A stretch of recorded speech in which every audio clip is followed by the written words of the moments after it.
alerting you faster than ever when severe storms are heading your way.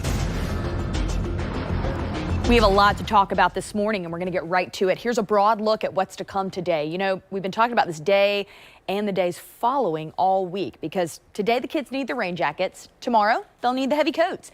And it's all thanks to this cold front that's not only bringing showers in front of it, but colder air behind it. Now that area of high pressure you see, that's going to dry us out starting tonight through the rest of the weekend, which is great. But we've got to get through today first. 1, 2, 3 lines of showers. The second one being the strongest with showers and storms associated with it. A lot of lightning there as well coming through like Tallahassee and Thomasville, Georgia, which will transcend into our area. What's happening right now for us? Here it is. We've got showers coming through Fernandina Beach into Jacksonville, Orange Park, Middleburg, and Gainesville. Stark and McClenny starting to dry out, but that won't last long because that second round is going to come in a little later this morning. Let's take a look at this, and you'll see that Valdosta now starting to get hit with a good amount of this rain coming down I-75. I-10 headed into Live Oak. We'll soon start seeing a good amount of this heavier rain. Again, thunderstorms are associated, but they're not looking to be severe. All right, so that's good news in any of this. You just need the raincoat and pack the patience on the roads. The later you get out, the more you're going to be impacted. So there you have it. By the way, you might be curious. I was just showing you that last graphic and you're seeing it up here. What is this grayish color? That is a frost advisory that the National Weather Service has already issued for tomorrow morning because temperatures will drop. We'll talk about how low in just a second, but let's focus on the here and now because from this point to about 8 a.m., that first line of showers continues to move through.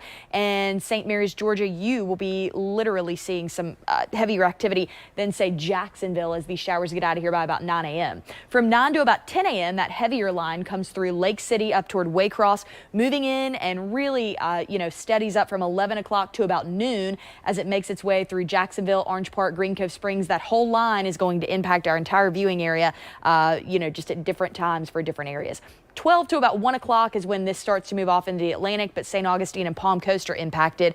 And then the last line of showers comes through, but it's going to be isolated and, you'll see much lighter activity. Once this last line is out of here, about 4 o'clock, we dry out. And then we have to prepare for tomorrow.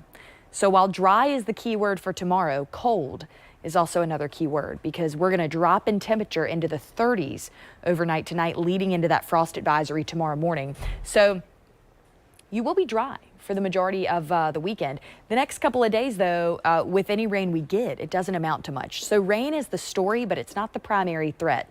Wind is. Look at these wind gusts, and you'll see today as we get into it, the upper 20s and low 30s for those gusts as we get into the noon hour. By about 1:15, this is without a thunderstorm, you'll see gusts in the mid 30s. Within a thunderstorm, those gusts could really rev up to the mid 40s out there for you. So the wind is the big story, albeit we will be getting rain, of course, as well. So tomorrow morning, I do want to make a mention that even into this evening through overnight into tomorrow, we're going to advance this. You'll see on the coast, these gusts really don't let up much. And that's very telling because we're going to have lows in the 30s and then gusts still reaching the 20s in some spots. So it's going to be a very cold morning at the bus stop for many of those kids tomorrow morning. All right, and blustery too. So keep that in mind. As we continue to look at your forecast, I want to show you my predictions. These numbers really tell the story. So today we'll round out about 72 degrees. Tomorrow, thanks to that front, we drop to 59 with that low at 34, hence why that frost advisory is in place. We do get much more mild for the weekend, 70s for Saturday and Sunday